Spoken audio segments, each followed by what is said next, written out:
Whenever the conversation of the greatest comic book film is brought up, one film that is guaranteed to be discussed is The Dark Knight. This isn't anything new, it is widely considered to be one of the greatest, if not the greatest comic book film, and as a result has spawned hundreds of YouTube videos. I think it's actually a rite of passage on YouTube to make a Dark Knight video essay. For my obligatory crack at this idea, I thought I would tap into my contrarian nature and talk about another Batman film. A better Batman film. But wait, if The Dark Knight is the greatest comic book film, by definition, wouldn't that make it the best Batman film as well? What if I told you of a film that's been generationally overlooked? A film that defied the odds and stayed true to itself and the source material. A film that spat in the face of genre norms and put out the most authentic version of Batman possible. A little film that goes by the name of Batman v Superman: Dawn of Justice. It's Batman: Mask of the Phantasm.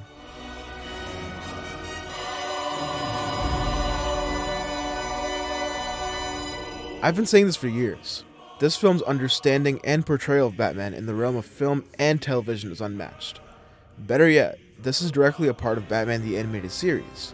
Imagine an episode of that show, except 5 times the length, with a bigger budget and a broader scope. I had the original VHS clamshell case when I was younger and watched it religiously. Fast forward to now, I realized it wasn't just nostalgia. This film is genuinely great, and I'm not the only one who thinks so.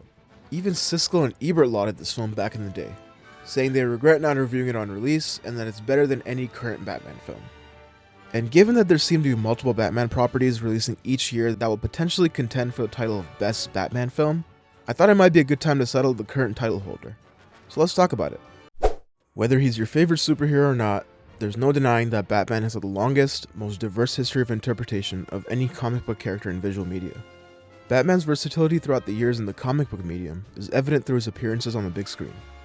From the campiness of Adam West, to the boldness of Michael Keaton, to the grittiness of Christian Bale, to the physicality of Ben Affleck, to all the other stuff that also happened. Can I persuade you to take a sandwich with you, sir?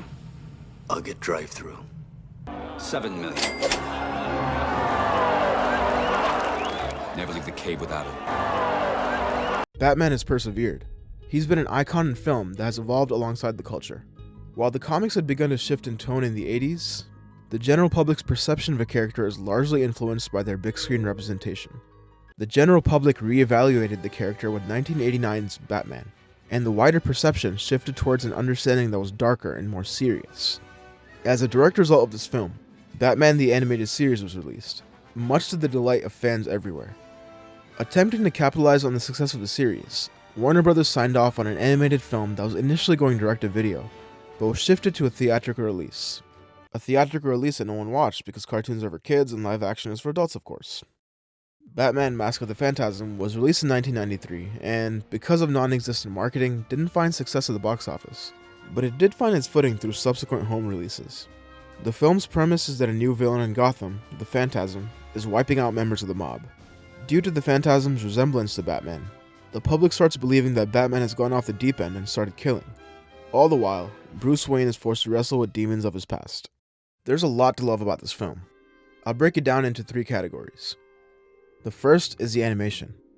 If you are a fan of the animated series, then it's quite literally more of the same, but made better by the higher budget allocated to the film. The artistic style of the universe has always been a point of praise. Co-creator Eric Radomski speaks of how they went for an amalgam of Art Deco and a gothic 1940s New York City look, dubbed Dark Deco. It results in a classic yet timeless look that fits the mythos of Gotham City and Batman quite well. Gotham really feels like a character in this film, as it does in most authentic Batman stories. The wretchedness and despair is palpable in the surroundings. Bruce Timm's iconic design language for the show continues to shine in this film, perfectly melding with the noir detective elements that the plot is inspired by. Several of the creative decisions that were taken, such as drawing light colors onto black paper contrary to industry standards, help to present a vision of this universe that perhaps portrays the world of Batman better than any other medium of visual media. The second is the score. As soon as the film starts, you're greeted with blaring percussion as you're taken on a flyby through Gotham City. It serves as sort of a microcosm for the feel of the film and the type of Batman you're going to get for the next hour or so. Shirley Walker composed music for each episode of the animated series, and she continues right where she left off. Many of the scenes could have sufficed through just the acting, writing, or some other aspect of filmmaking. But when put in conjunction with a score that so perfectly grasps the internal conflict of Bruce Wayne, we reach another level of emotional payout. The score encompasses themes of horror, despair, aspiration, and defeat, perfectly encompassing the themes of the story.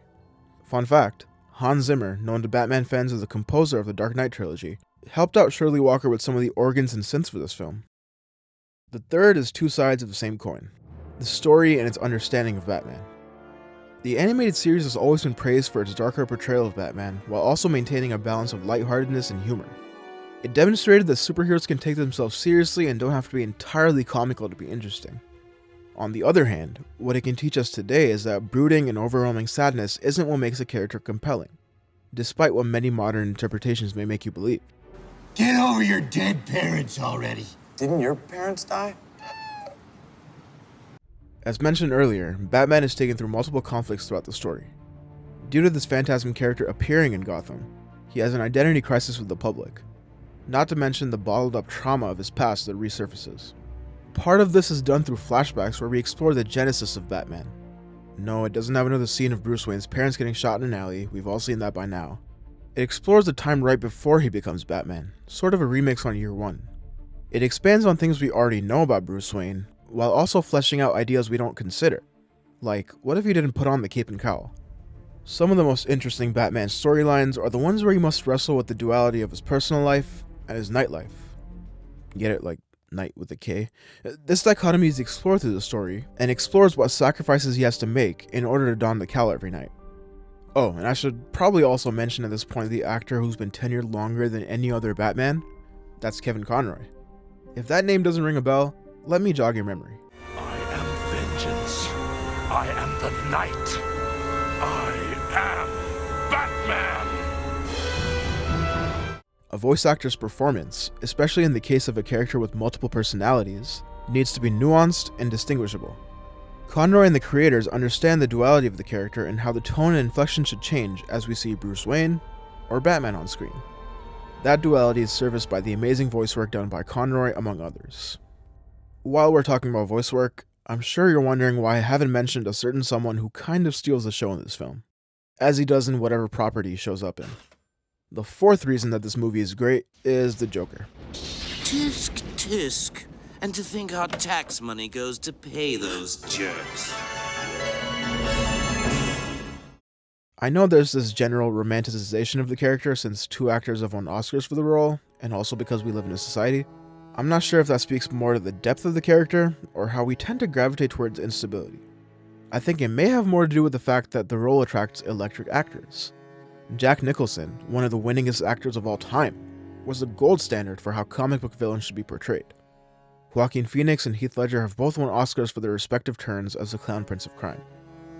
Say what you want about Jared Leto. Seriously, say whatever you want. He's still an Oscar winner and a great actor overall. And with Mask of the Phantasm, we have Luke Skywalker himself, Mark Hamill. Many have argued that he is the best Joker to be put on screen, and it's quite a compelling argument after having watched this film, despite the stigma of giving this crown to an animated performance. He's used sparingly throughout the runtime, but the appeal of this character has always been the way his persona sucks you in anytime he's on screen. His dialogue is written and delivered to perfection, embodying excellent writing, as well as writing that embodies the Joker. So, what's an old-timer like you want with a two-timer like me? This film doesn't just rinse and repeat the Batman can't live without the Joker trope, because that's become very prevalent nowadays. We explore a different side of the Joker's past that was simultaneously refreshing, while also not feeling like a massive departure from the source material. Really, the more that I think about it, the more I realize that his role in this film is similar to Jared Leto's Joker's role. Not the main villain, but around enough to wreak some havoc and cause problems for anything that comes in his way. The fact that he can shine in this film despite not really being the primary antagonist shows that it's up to the writers to bring out that strength in his character. So in closing, let me address the slightly clickbait title. Is it the best Batman film? It depends. I'm kidding, please don't leave. Let me make a distinction that may help you understand where I'm coming from. I think there might be a difference between the best Batman film and the best film with Batman in it. The best Batman film is a film that is most congruous with the character in the comics and stays true to the elements that make the character intriguing.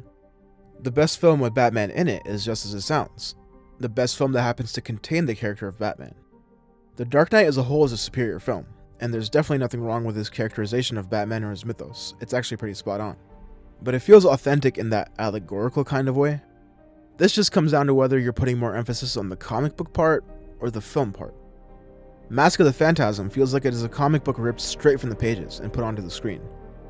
While it may not be the superior film, it does explore the elements of what makes Batman, Batman in a more thorough fashion.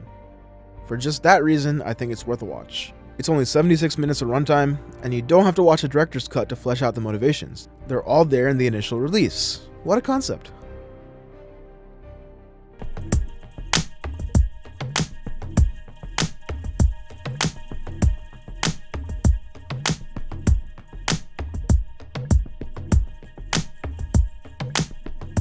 Do it! Do it! Come on! I'm here! Come on! Do it now!